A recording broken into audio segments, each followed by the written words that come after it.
Update. I was caught using AI to write wedding vows, and partner walked out. What to do? Original post. I, 35 male, recently had a wedding with my partner, 34 female. We've had a stable and happy relationship so far, and I love her more than anything in the world. The problem arose when it came to writing vows. Don't get me wrong, I love many things about my partner, but I couldn't figure out how to put them into tangible vows. So I decided to use ChatGPT, so I can have something well-written and expressive to share at the ceremony. The thing about my partner is that she's very confrontational and no-nonsense. If something annoys her, she immediately addresses it with no room for backing out. I also know that she's expressed disdain for AI in the past, but I didn't realize how far the hatred could go. I don't know how, but she immediately recognized that the vows were AI. After I had finished, she had this angry look and whispered to me, "Did you use freaking AI to write that?" I was quiet because I couldn't believe she had noticed that, and she was choosing to address it while we were on full display for everyone. She then said that I either speak from the heart or she walks out. I literally couldn't get any words out, and she kept her promise and walked back down the aisle, much to all our friends and family's confusion. She's been ghosting me these past few days, which is atypical for her and honestly giving me panic attacks. Most people agree that calling off a marriage because of AI vows was an overreaction, and that maybe it was a sign that our relationship would have issues. But a few female friends have said that they would have done the same. I'm hurt and honestly just needed it to help make the day more special. Is it worth fixing? Now for the top comments before reading the update. Did you write this with AI too, bud? Come on, man. You should have been talking from the heart. No, I could write this just fine. For the vows, it was different because I wanted them to be perfect, and there was just a lot I wanted to say that I ended up not being able to say anything. She didn't care about perfect. She cared about thoughtful, and you should have known that. I didn't realize she'd be able to tell right away. When I spoke of her disdain for AI, people are making it seem like it was a deal breaker that I simply ignored, which isn't the case. I didn't understand that it meant that much to her, and I definitely won't be making the same careless mistake again.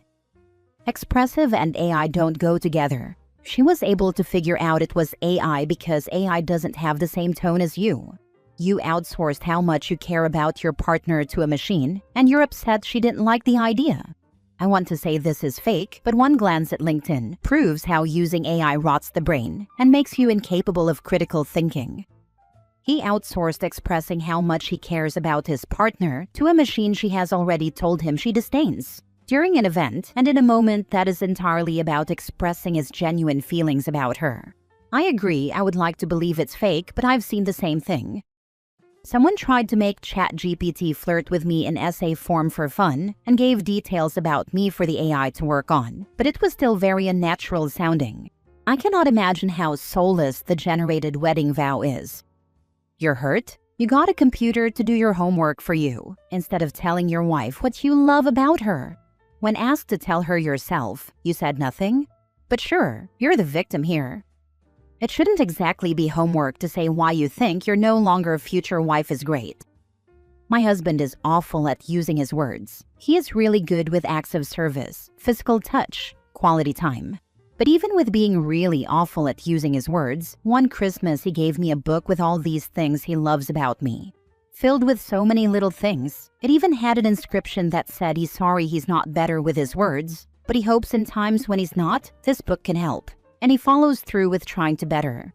It's just not hard at all when it's someone you love. Edit. Okay, I screwed up. I didn't check this post for a while because I wanted more points of view instead of just getting torn to shreds. But I understand why the situation is worse than I thought it was. I've been trying to contact my partner's family to see if I can talk to her again, but apparently, she's been staying out of state with her sister. I'm going to tell her when she gets back what I heard here and that I understand. I'm also going to write new vows without AI and bring her favorite flowers and snacks. I still want her to know that I love her and know her. I will post an update when I can. Thank you all, even if some feedback could have been a tad more nicely put.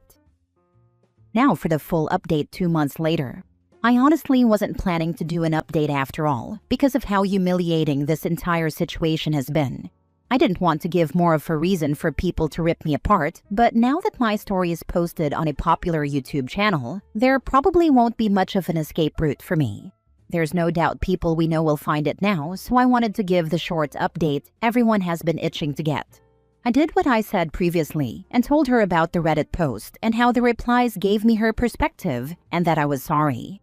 She ended up getting even more angry with me about posting our business, even though our names weren't mentioned, and that she couldn't believe I needed online strangers to tell me why I was wrong. Also, apparently, my mom was texting her about paying back all the wasted wedding money, and she used that against me too. Which I don't think is fair, as I have no control over what my family does. Snacks and flowers didn't do much. She refuses to give me another chance, even after I offered to go to couples counseling. So yeah, the wedding is never happening again. It's over. This has been the most horrendous time in my life. I've thought about giving up altogether. Meanwhile, she's posting about brunch with friends on her social media. It makes me wonder how she could move on that fast while I'm a wreck. People have accused me of not caring about her enough to write my own vows, yet the difference in our reactions to splitting up says the reverse. Hope you're all happy. Feel free to rub salt in the wound. I'm not coming back to this account. This line absolutely took me out. Snacks and flowers didn't do much. Did you actually think it would? You're legitimately telling us that you, at 35 years old, actually thought you could solve the fact that she publicly left you at the altar in the middle of the ceremony by bringing her snacks and flowers? Honestly, that tells me everything I need to know. I bet you didn't even bring her preferred snacks and brought your own favorites. I had more to say, but it's clear you don't have the reading comprehension required for it to matter, so why bother? I can see why you needed AI's help. He most likely asked AI what snacks and flowers women prefer most. I'm pretty sure this is a straw that broke the camel's back situation. Yes, it is horrendous to find out your fiancé was too lazy to say a few words from the heart about you, but if he otherwise was great and was truly sorry, this could end up being a funny story. But he probably was phoning it in many aspects of their relationship, and this was just too much and too hurtful.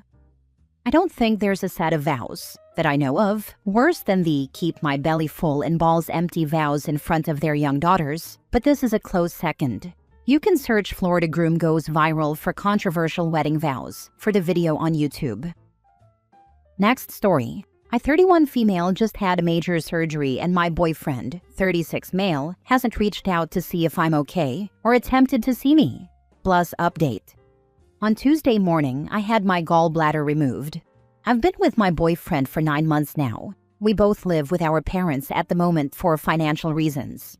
My dad works during the day, and my mom is disabled, so she can't do much on her own around the house. This surgery basically immobilized me, and I've had to rely on my mom to help me in and out of bed, in the bathroom, etc. My boyfriend told me he wasn't going to stay with me during my recovery because there was no point, and I'd basically just be sleeping the whole time. He lost his job in September, so he's currently unemployed. The last time he contacted me was Tuesday night. I didn't hear from him at all yesterday or today. I'm thinking that a conversation needs to be had because it upsets me a lot that he hasn't asked how I'm doing or shown any desire to come see me or help out, but I don't know what to say. I feel like I should also mention that around the 5-month mark of our relationship, I told him I loved him, and he told me it was too soon to say that, despite the fact that we had been friends for over a year before we started dating. Like I said, we've been dating for 9 months now, and he still hasn't said he loves me. My birthday was last month, and he said happy birthday 2 days before it, then argued with me when I told him he was early, saying that I told him the wrong day. He also didn't get me even a small gift, a card, nothing. There have been other times when I wanted to go somewhere or do something, but he didn't feel like it, so I ended up doing them by myself. Is it time to move on? I don't really feel like he gives that much of a crap about me. We date to see if we're compatible. You're not getting what you want, which is very little, so you leave. We don't date and then try to change the other person. It doesn't work. Move on. He sounds like a real jerk. This is such solid advice that comes from experience. Please listen, OP. He's not even doing the minimum amount to be considered a halfway decent friend, much less a romantic partner.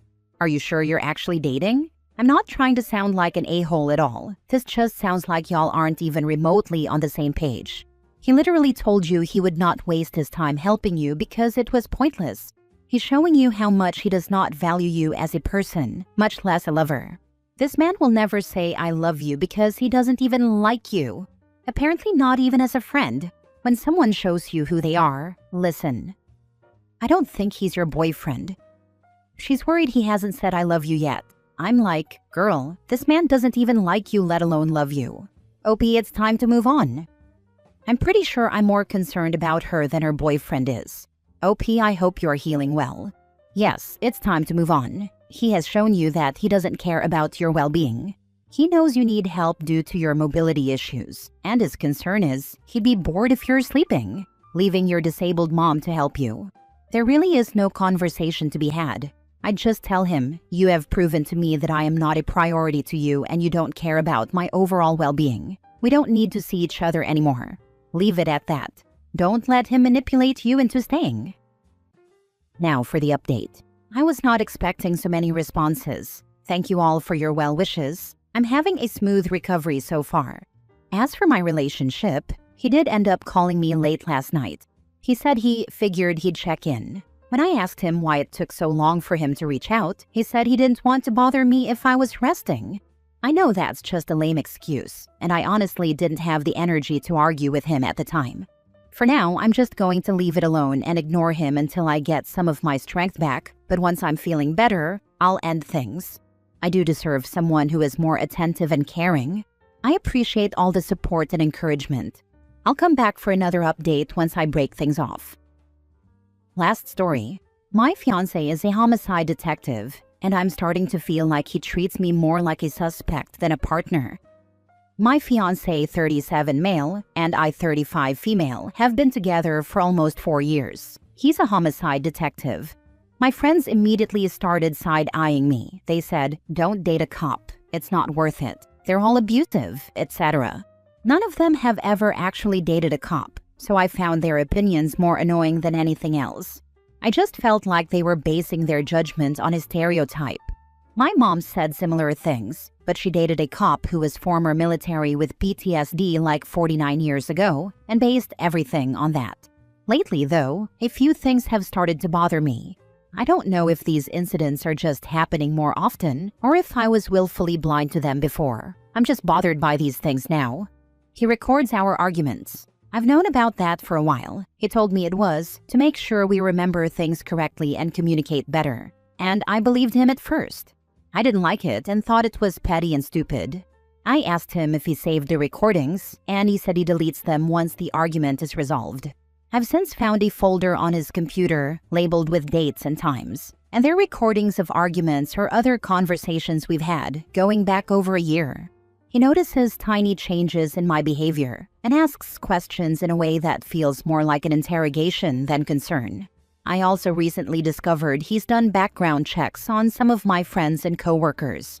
Sometimes his phone buzzes, and he steps out for hours without explanation, but he just says he's handling work stuff whenever I ask.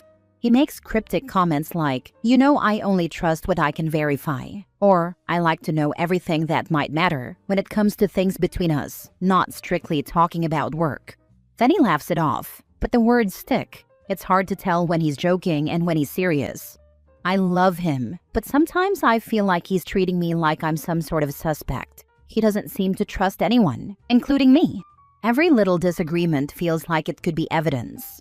Recently, he's made some comments related to having kids, about having a tracker on them at all times, and never letting them spend the night at friends' houses. This came after I told him that people at work were saying their kids don't have sleepovers like we used to have. He said he'd never let his kids spend the night at somebody else's house, and that he'd do background checks on every parent of our kids' friends and teachers. I feel like these sorts of comments are becoming more frequent, and it's just escalating.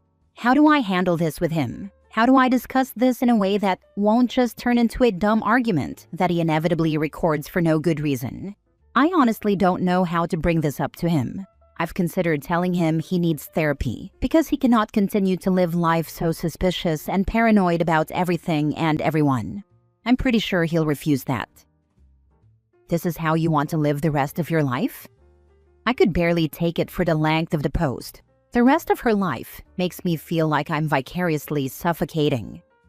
DV counselor here. Your post reeks of coercive control, which is a form of DV. And sadly, the whole cop aspect isn't a small thing either. This man is incredibly controlling and manipulative, and I implore you to move very carefully. Yeah, I agree with the breakup advice and tons of other comments. But also, how on earth does a woman safely break up with this guy? He's so controlling already, and his job gives him so many resources with which he can exert his control once he gets big mad. It's so scary to me how OP is so obviously in real danger, and she's so somewhere between blindly unaware and working overtime to ignore every gut instinct and lurch of her intuition. Also, am I the only one whose first thought after the mention of tracking and monitoring children was that he's already doing it to her? For all we know, he's aware of this post and has trackers in her car and monitoring her phone usage. He only trusts what he can verify. Sounds like he was laying the groundwork to justify that type of behavior. Oh boy, did your fiancé date my aunt? Because your story sounds really familiar. Only her cop boyfriend was separated from his wife, and when he refused to actually divorce his wife because he didn't want his ex marrying her new boyfriend, my aunt broke up with him. And then it got really bad. She had to leave the state because his harassment afterward was so scary, and no cop would back her up because they were all his buddies. She only got out because she went around and asked the neighbors to please point their cameras at her house in case he murdered her, and then he found a new young girl to obsess over. So yeah, I'm not saying I would never date a cop, but I would have ended the relationship the first time he tried to record our arguments. That is a sign of a much bigger problem that you are only just now starting to realize. I get why he's paranoid. He sees the worst of people, but you are his partner. If he can't trust you, then there is no point in being his partner. It doesn't get better. It only gets worse. For the love of God, don't have sex with him if you are thinking of leaving. My aunt's ex got her pregnant because he tampered with her birth control, and if she hadn't miscarried from the freaking stress, she would have been stuck with him in her life. Be careful.